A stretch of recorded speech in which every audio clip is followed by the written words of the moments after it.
এইভাবে মানার কোনো, জোরে বলেন তো, কোনো সুযোগ আছে নাকি? একজন নবীরে খুব মানে, কিন্তু আল্লাহ নবীর তরিকা মোতাবেক জীবন পরিচালনা করে না। এই মানা কশ্চিন কালেও মানা হতে, একটু জোরে কোন মানা হতে, এরা গজল বানাইছে। আল্লাহর নবী আসেনি, বসেন বসেন, আইসে দিলেন। হ্যাঁ, এখন আরেকজনে ব্যাখ্যা করতেছে, হুজুরি, হুজুরি কেন বলা হলো গজলে? এখন বলতেছে কি গাজাকুরি কথা, আপনারা একবার চিন্তা করেন তো। মুর্শিদা আমার উজুরিটা, হ্যাঁ, কথা বুঝছেন কিনা? হ্যাঁ, ব্যাখ্যা করতেছে উজুরি, উজুরি পিসাব ছিল, সে তার উজু করার সময়ে পেটের ভিতরে নারী বুড়ি বের করে নাকি নতুন করে ধৌত করে আবার নিজে নিজে ঢুকাইতো। আর একটু আসছে কোন নাউজুবিল্লাহ। কত বড় গাজাখুরি কথা, যে গাজাখুরি আওয়াজ, সেই গাজাখুরি কথাই তো বের হবে। কথা কন না কেন আমার ভাইরা? মহান আল্লাহ পাক রব্বুল আলামিন তিনি ডাক দিয়া বললেন, আমি আমার বদরি সাহাবীদের জন্য আকাশ থেকে ফেরেশতা দ্বারা সহায়তা করেছি। দেখেন, ৩১৩ জনকে নিয়ে শেষ পর্যন্ত আল্লাহর নবী যখন যুদ্ধের জন্য প্রস্তুত, এই সময় দুইজনরে তুলে দিলেন হযরত আব্দুর রহমান ইবনে আউফের কাছে। তিনি বললেন, ইয়া রাসূলুল্লাহ, এদেরকে নিয়ে যুদ্ধ করতে হবে। তো হ্যাঁ, বিরোধিতা করলেন না, তার কারণ একটাই। কোরআনের সূরাতুন নিসার ৮০ নম্বর আয়াতের মধ্যে আল্লাহ বলছেন, মান ইউতিউর রাসূলা ফাকাদ আতা আল্লাহ, ইলা আখিরিল আয়াত। যারা আমার নবীর হুকুম মান্য করলো, তারা আমি আল্লাহকে মানলো। এই কারণে কোনো বিরোধিতা করা যাবে না। যুদ্ধ শুরু হয়ে যাবে, এই সময় আল্লাহর বান্দাদ্বয় ডাক দিয়ে বললেন, চাচা আপনার কাছে আমাদের একটা প্রশ্ন। এমনিতেই তো মনের ভিতরে জং ধরে আছে, কষ্ট জমে আছে, কারণ তিনি একজন বীর, এদের দ্বারা বিশৃঙ্খলা হবে, এদের দ্বারা বিভিন্ন প্রশ্নের সম্মুখীন হতে হবে। এই কারণে আল্লাহর বান্দা চিন্তিত অবস্থায় আছেন। হঠাৎ করে যখন বলল, চাচাজি আপনার কাছে আমাদের একটা প্রশ্ন জবাব দেন, মুহূর্তের মধ্যে বলল, কি তোমাদের প্রশ্ন বলো? সাথে সাথে বলল, আমরা কোনোদিন আবু জাহেলকে দেখিনি, একটু দেখাইয়া দিবেননি? সুবহানাল্লাহ বলেন। তিনি বললেন, আবু জাহেল দিয়ে কি করবে?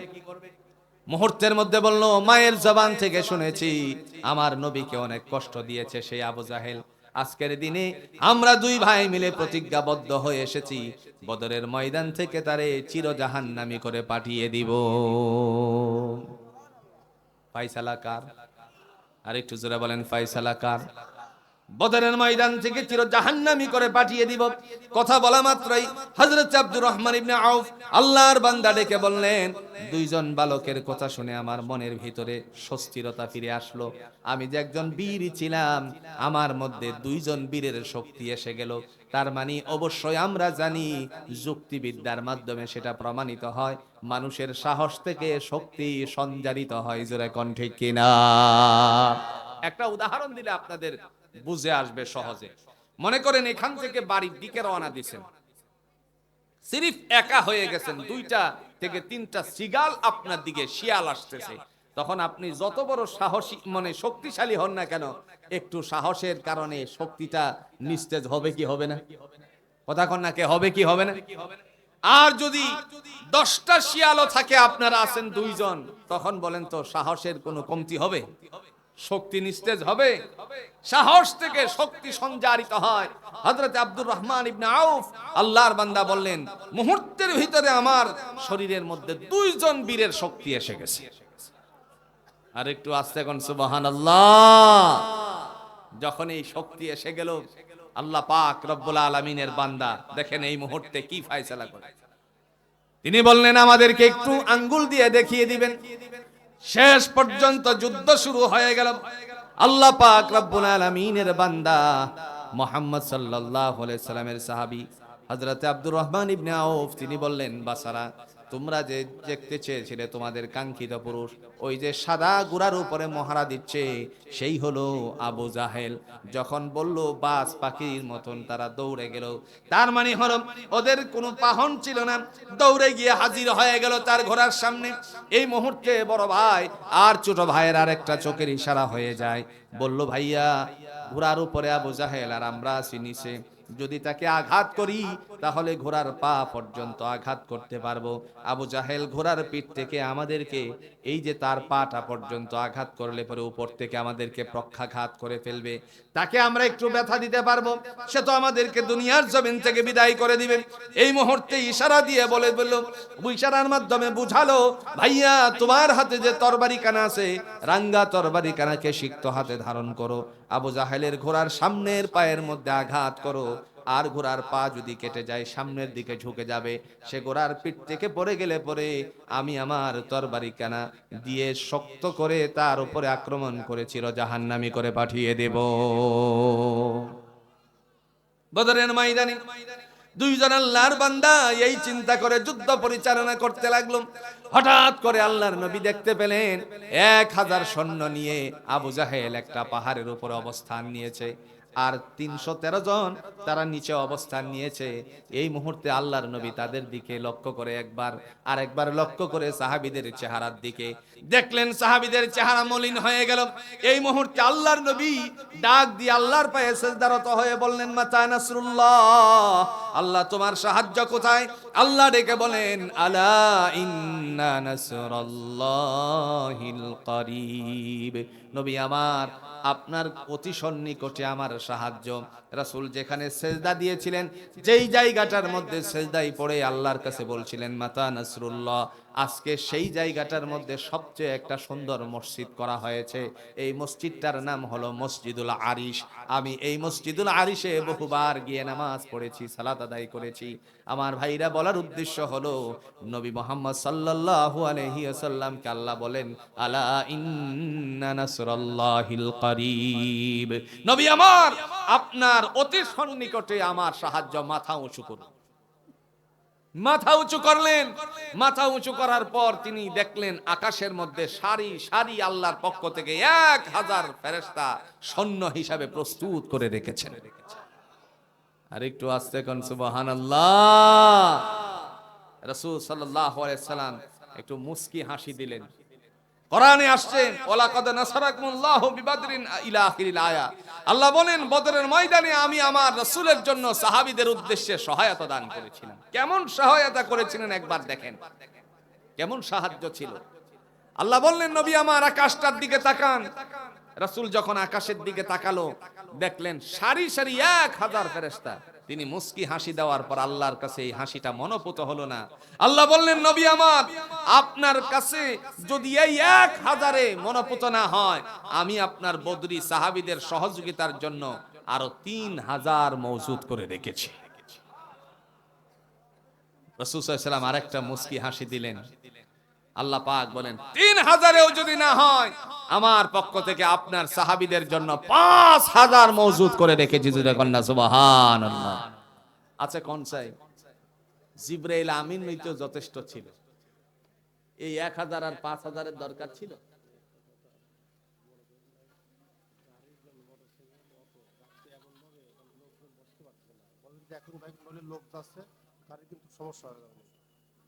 আচ্ছা, গাড়ির জন্য লোকেরা বসতে পারতেছে না, আপনারা একটু সহযোগিতা করে মোটর সাইকেল গুলো একটু বের করে দিবেন। অটো গাড়ি, বিশেষ করে অটো গাড়িগুলো একটু বের করেন, কারণ এখানে জায়গা ধরতেছে না। কি করবেন ভাই, মোটর সাইকেল গুলো না। আমরা একটু জিকির করি, লা ইলাহা ইল্লাল্লাহ, জোরে জোরে, লা ইলাহা ইল্লাল্লাহ।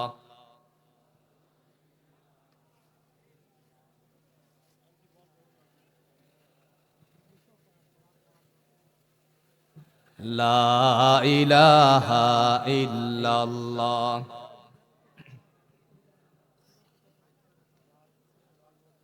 আল্লাহ আল্লাহ কি যে মধুর নাম, আল্লাহ আল্লাহ কি যে মধুর নাম। ধরার তামা মনি মুক্তা পান্না হীরাম সোনা দানাম, হয় না তাহার দাম। আল্লাহ আল্লাহ কি যে মধুর নাম, আল্লাহ আল্লাহ কি যে মধুর নাম, লা ইলাহা ইল্লাল্লাহ মুহাম্মাদুর রাসূলুল্লাহ সাল্লাল্লাহু আলাইহি ওয়াসাল্লাম। এমত অবস্থায় যুদ্ধ শুরু হয়ে গেল। কথা অনুযায়ী সামনের দিকে অগ্রসর হলো। অগ্রসর হওয়ার পর মুহাম্মদ সাল্লাল্লাহু আলাইহি ওয়াসাল্লামের দুইজন আল্লাহর বান্দারা, দুইজন সাহাবী, ছোট্ট বালক দ্বয়, তারা আস্তে করে পরিকল্পনা অনুযায়ী কাজ শুরু করে দিল। একটি পর্যায়ে দেখা গেল আবু জাহেলকে চির জাহান্নামী করে পাঠিয়ে দিয়েছে। তার মানে এটাই হলো ইতিহাস, এটাই হলো বাস্তবতা। এটার থেকে আমাদের শিক্ষা, যখন মানুষেরা সামনের দিকে অগ্রসর হয়, আল্লাহর কোরআনকে সামনে অগ্রসর করার উদ্দেশ্যে আল্লাহ তাদেরকে সহায়তা করবেন। যারা বলেন ঠিক কিনা? এবার আসেন, আল্লাহ পাক তিনি ডাক দিয়ে বলবেন, তোমার তো অনেক ক্ষমতা ছিল। ক্ষমতা আছে কিনা? কোন কথা কোন না, কে ক্ষমতা আছে কিনা? আল্লাহ বলেন তোমার তো অনেক ক্ষমতা ছিল, আজ সেই তোমার ক্ষমতা কোথায়? হালাকা আন্নি সুলতানিয়া। সেদিন দেখে বলা হবে, ক্ষমতার বাহাদুরি দুনিয়াতে অনেক করেছিলে, তোমরা ক্ষমতার বাহাদুরি করতে গিয়ে নিরপরাধ মানুষকে অপরাধী সাব্যস্ত করে ফাঁসির কাস্টে ঝুলাইছিলে। কথা কন না কেন? আল্লাহ বলেন তোমাদের হাতে একটা কলম উঠিয়েছিলাম, আমি বলেছিলাম নুন ওয়াল কলামি ওয়া মা ইয়াসতুরুন, আমি শপথ গ্রহণ করেছিলাম কলমের। সেদিন তোমাদের হাতে কলম দিয়েছিলাম, তোমরা অন্যায়ভাবে কলমটা চালিয়েছিলে, নিরপরাধ মানুষরা অপরাধী সাব্যস্ত করে তারপর তাদেরকে ফাঁসি কাস্টে ঝুলিয়েছিলে। শুধু তাই নয়, জীবনটারে শেষ বেলায় নিঃশেষ করে দিয়েছিলে, কারাগারের জিন্দেগি পার করিয়েছিলে। দুনিয়ার কাহারো কাছে হিসাব না থাকলে জোরে বলুন তো হিসাব আছে কার কাছে? সেই দিন আল্লাহ রাব্বুল আলামিন হিসাব গ্রহণ করবেন, তার সামনে কোনো ত্রুটি বিচ্যুতি গোপন থাকবে না। তিনি বলবেন লিমানিল মুলকুল ইয়াউম, আজকের রাজা বাদশাহী কার? লিল্লাহিল ওয়াহিদিল কাহ্হার, একমাত্র পরাক্রমশালী আল্লাহর। আর যারা ডান দিকে থাকবে, আল্লাহ পাক রব্বুল আলামিন ডেকে বলবেন তোমরা তোমাদের পরিবারদের সাথে মিলিত হয়ে যাও। মিলিত হওয়ার জন্য তিনি বলবেন একটু সামনের দিকে অগ্রসর হও। হাতে যখন ইশারা মারবে সবাই দৌড় দিবে জান্নাতের দিকে, তার কারণ তাদের ডান হাতে আমলনামা এসেছিল। সেদিন জান্নাতের দিকে দৌড় মারার সময় কেমনে তারা জান্নাতের কাছে যাবে, আল্লাহ কি ফয়সালা করবেন? সূরা বলুন তো কোরআনে তার দলিল আছে কিনা? দলিল আছে? জোরে কোন দলিল আছে? দলিল সূরাতুজ জুমারে আল্লাহ পেশ করেন, وسيق الذين اتقوا ربهم إلى الجنة زمرا حتى إذا جاءوها وفتحت أبوابها وقال لهم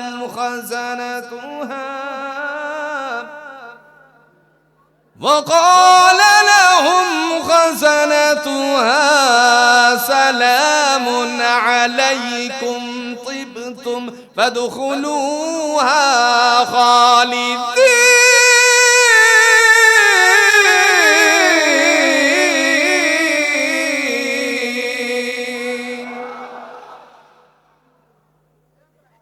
মহান আল্লাহ রাব্বুল আলামিন ডাক দিয়া বলেন, যারা আমি আল্লাহকে ভয় করেছিলে তাদেরকে দলে দলে জান্নাত দেওয়া হবে।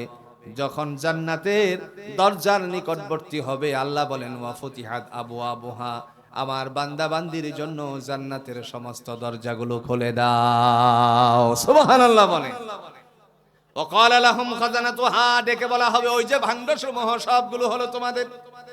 সালামুন আলাইকুম তিবতুম ফাদখুলুহা খালিদিন, প্রবেশ করো শান্তির ঘরে অনন্তকালের জন্য। ঘোষণাটা দিবেন কে? একটু জোরে এখন ঘোষণাটা দিবেন কে? এই সময় আপনি জান্নাতে প্রবেশ করবেন, করবেন কিনা? এখন কথা কয় না রে, জান্নাতে প্রবেশ করতে রাজি আছেন তো ইনশাআল্লাহ? আল্লাহর জমিনে আল্লাহর দিন কায়েম হোক, রাজি আছেন তো ইনশাআল্লাহ? সেদিন জান্নাতে প্রবেশ করার সময় আপনি একটা আওয়াজ তুলবেন, আমি একটা শব্দ করি, আপনারা তার উত্তর দিবেন। রেডি? না, সবাই রেডি না। রেডি? হচ্ছি, বুঝলেন না? আবার রেডি? হচ্ছি। এই যে আলহামদুলিল্লাহ বললেন অল্প সংখ্যক মানুষে। আবার রেডি? হাঁচি। দুনিয়ার জমিনে হাঁচি দিলে পরে আলহামদুলিল্লাহ পড়েছেন, নামাজে যাওয়ার পরে সালাত আদায় করার সময় আপনি পড়েছেন আলহামদুলিল্লাহি রাব্বিল আলামিন। আপনি পড়েছিলেন সমস্ত প্রশংসা আল্লাহ তোমার জন্য, যিনি উভয় জাহানের মালিক। দুনিয়াতে ছেলে যখন গোল্ডেন প্লাস করেছে, দাখিল পরীক্ষায় বাইকুলা ইয়াকুবিয়া দাখিল মাদ্রাসা থেকে একজন ছেলে গোল্ডেন প্লাস করেছে। বাবা দাদা শোনার পরে জোরে বলুন তো পরে কি? একটু জোরে এখন পরে কি? এই যে আলহামদুলিল্লাহটা পড়লো, জান্নাতে ঢোকার আগে এই কাজটাই করবেন। কেমনে করবেন দেখেন, ডাক দিবেন এইভাবে, وقالوا الحمد لله الذي صدقنا وعده وأورثنا الأرض نتبوأ من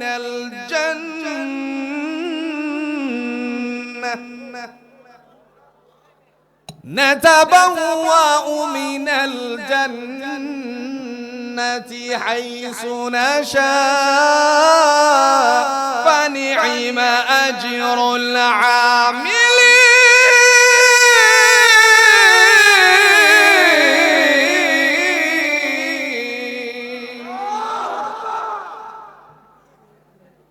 কোন সাই এতগুলো মানুষের আওয়াজ তো আরো বেশি হওয়ার কথা।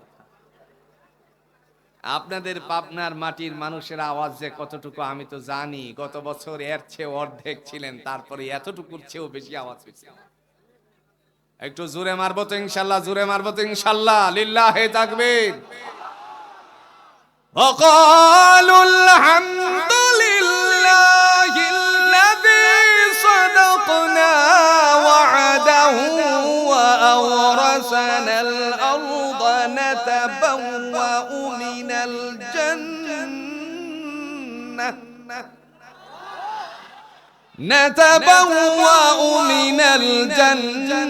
الجنة حيث نشاء فنعم أجر العاملين।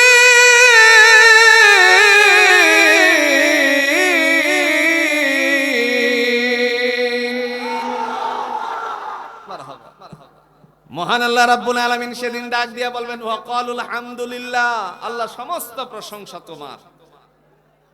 দেখেন বান্দারা ঘোষণা দিবে ওয়াকালুল হামদুলিল্লাহ, আল্লাহ সমস্ত প্রশংসা তোমার।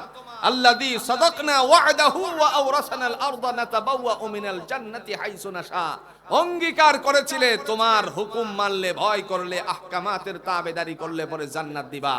আজ সমস্ত অঙ্গীকার বাস্তবায়িত হয়েছে, এই কারণে আমিও পড়ে নিছি আলহামদু। আর একটু জোরে বলেন আলহামদু।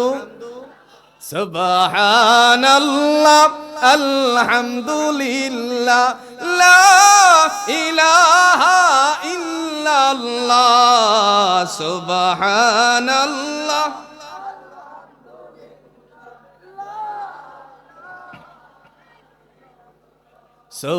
সুবহানাল্লাহ আলহামদুলিল্লাহ লা ইলাহা ইল্লাল্লাহ। তুমি বাঁচাও তুমি মারো অবিরত ক্ষমা করো, তুমি বাঁচাও তুমি মারো অবিরত ক্ষমা করো। ধরার যে জন তাকে ধরো, ধরার যে জন তাকে ধরো, তোমার মুঠোয় সবই আল্লাহ। সুবহানাল্লাহ আলহামদুলিল্লাহ লা ইলাহা ইল্লাল্লাহ সুবহানাল্লাহ।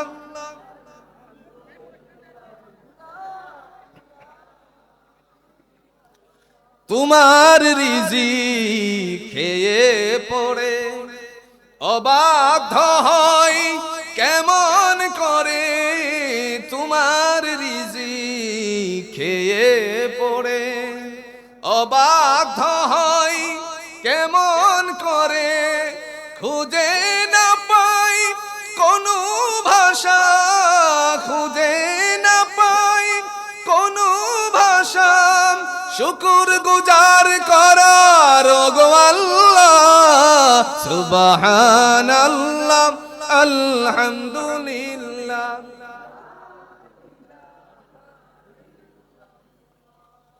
সুবহানাল্লাহ আলহামদুলিল্লাহ লা ইলাহা ইল্লাল্লাহ। প্রশংসা হবে কার? জান্নাতে প্রবেশ করার জন্য আল্লাহ বলার পরপরই সেই মানুষ বলবে ওয়াকালুল হামদুলিল্লাহ, আল্লাহ সমস্ত প্রশংসা তোমার। এবার জান্নাতে পা দিয়ে ঢুকলে বুঝেন কোথায় গেছে এখন, একটু জোরে এখন কোথায় গেছে? কোন হাতে আমলনামা এসেছিল? আরো জোরে বলেন কোন হাতে? এবার আল্লাহ বলেন ফেরেশতাদেরকে ডেকে, ও আমার ফেরেশতারা, আমার বান্দা বান্দি দুনিয়াতে সৎ কাজ করেছিল, তাদের মনে মনে ছিল আল্লাহর আইন চাই, সৎ লোকের শাসন চাই। আহারে, সৎ লোক খুঁজে পাওয়া বড় কঠিন হয়ে যাচ্ছে। ইনশাআল্লাহ এই জমিনের মধ্যে সৎ লোকের শাসন ব্যবস্থা কায়েম হবে ইনশাআল্লাহ। ওমর ইবনুল খাত্তাব রাদিয়াল্লাহু তাআলা আনহুর যুগের চিত্রগুলো আমাদের মনে আছে। বিগত দিনে দুর্দশা মানুষের পাশে যেইভাবে দাঁড়িয়েছিলেন জামাত ইসলামে আমির ডাক্তার শফিকুর রহমান সাহেব, আল্লাহর বান্দার সেই অবস্থাটুকু আমরা লক্ষ্য করেছিলাম। আমার কথা বলার উদ্দেশ্য হলো ইসলামী শাসন ব্যবস্থা হোক, সমস্ত উলামা একরাম ঐক্যবদ্ধভাবে এদেশের মধ্যে কোরআনের রাজ কায়েম হোক, সেটাই আমরা কামনা করি। কথা বলেন ঠিক কিনা? দিন হবে আল্লাহর, জমিনও আল্লাহর। খালাকাস সামাওয়াতি ওয়াল আরদি তিবাকা, আল্লাহ বলেন আসমান আর জমিনটারে আমি সৃষ্টি করেছি, সুতরাং স্রষ্টা হচ্ছেন এক, তিনি ছাড়া আর কোনো মালিক নেই। সেই অবস্থায় আল্লাহ পাক রব্বুল আলামিন ঘোষণা দিয়েছেন, যখন জান্নাতের ভিতরে তারা প্রবেশ করবে আল্লাহ ডেকে বলেন, ও আমার ফেরেশতারা যারা দুনিয়াতে কষ্ট করে আমার এখানে এসেছে, আমার হুকুমের তাবেদারি করে এসেছে, আজকের দিনে তাদের জন্য তোমার আমার জান্নাত থেকে একটা বসার বন্দোবস্ত করে দাও। দলিল আছে? কথা কন্যাকে দলিল আছে? দলিল সূরাতুর রহমানের পরের যে সূরা সূরাতুল ওয়াকিয়াতে আল্লাহ পাক ঘোষণা দিচ্ছেন, আলা সুরুরিম মাওদুনাতিন মুত্তাকিইনা আলাইহা মুতাকাবিলিন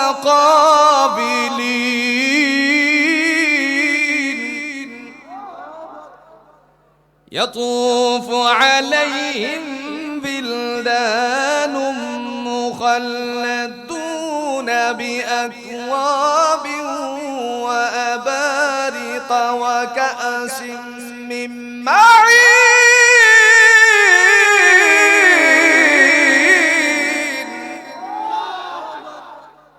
لا يصدعون عنها ولا ينزفون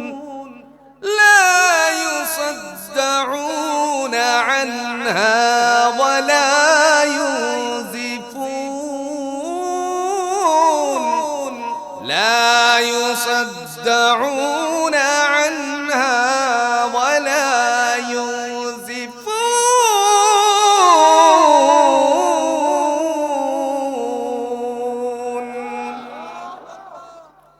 কোরআনুল হাকিম দ্বারা আল্লাহ রাব্বুল আলামিন বলেন, আলা সুরুরিন মাওদুনাতিন মুত্তাকিইনা আলাইহা মুতাকাবিলিন, স্বর্ণ খচিত বিশিষ্ট সিংহাসনের বন্দোবস্ত করা হবে, সেখানে তোমরা হেলান দিয়ে বসবে মুখোমুখি হয়ে।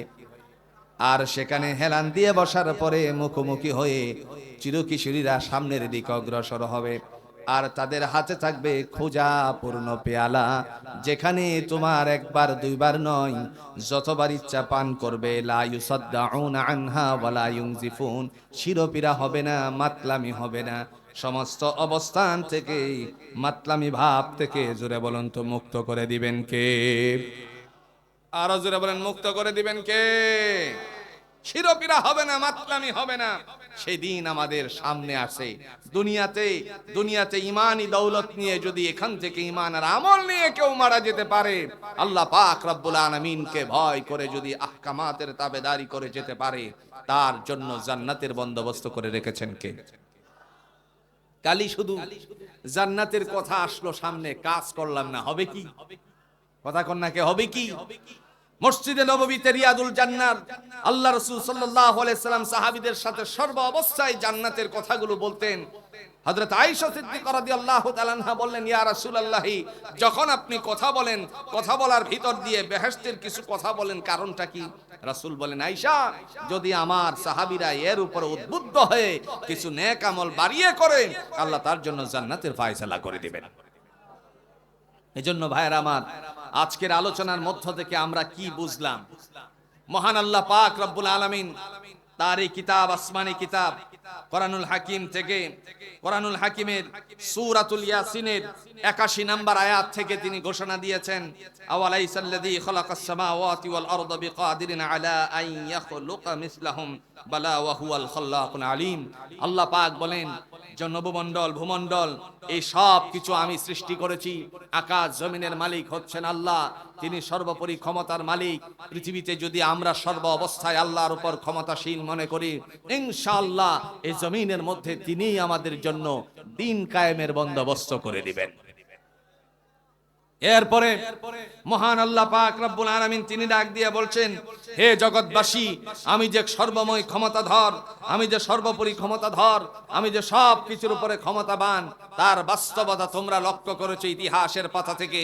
কোরআনুল হাকিম আমাদেরকে শিক্ষা দিয়েছে, যারা ডান হাতে আমলনামাওয়ালা হবে, আল্লাহ তাদের জান্নাতের ফয়সালা করে দিবেন। আর যাদের অবস্থা হবে বাম দিকে, তারা দুনিয়াতেই অপদস্থ, পরকালেও অপদস্থ। আল্লাহ যেন আমাদেরকে এই অপদস্থতার থেকে হেফাজত করেন। সকলে বলো না আমিন। আর যারা বলেন আমিন। মহান আল্লাহ পাকের পক্ষ থেকে এই বাইকুলা ইয়াকুবিয়া দাখিল মাদ্রাসার আজকের এই বিরাট ইসলামী জলসাকে কবুল আর মঞ্জুর করুন। আর একটু আস্তে কোন আমিন। আজকের এই জলসাকে কেন্দ্র করে এলাকার যত মুর্দেগান মুসলমান নরনারী মাটির পড়তে পড়তে শায়িত আছে, দুনিয়ার জিন্দেগির সমস্ত ত্রুটি বিচ্যুতি মার্জনা করে দিয়ে তাদের কবরের মধ্যে যেন তাদের ঘুম পাড়ানোর বন্দোবস্ত করে দেন। সকলে বলো না আমিন। যখন সিঙ্গাপুৎকার দেওয়া হবে, যেদিন মানুষেরা ইয়া নাফসি বলে জাগবে, সেদিন যেন আল্লাহ তাদেরকে উঠিয়ে হাসরের ময়দানে ডান দিকে দাঁড় হওয়ার যোগ্যতা পয়দা করে দেন। সকলে বলো না আমিন। আজ আর সামনে নয়, আল্লাহ পাক আমাদের সকলকে দিন বুঝে আমল করার তৌফিক দান করুক। মহান আল্লাহর পক্ষ থেকে আমাদের সঠিক দ্বীনের উপর অটুট থাকার তৌফিক দান করুক। আমিন সুম্মা আমিন। ওয়া আখিরু দাওয়ানা আনিল হামদুলিল্লাহি রাব্বিল আলামিন। সুবহানাল্লাহি ওয়া বিহামদিহি, সুবহানাকাল্লাহুম্মা বিহামদিকা, আশহাদু আল্লা ইলাহা ইল্লা আনতা, আস্তাগফিরুকা ওয়া আতুবু ইলাইক। আসসালামু আলাইকুম ওয়া রাহমাতুল্লাহি ওয়া বারাকাতুহু।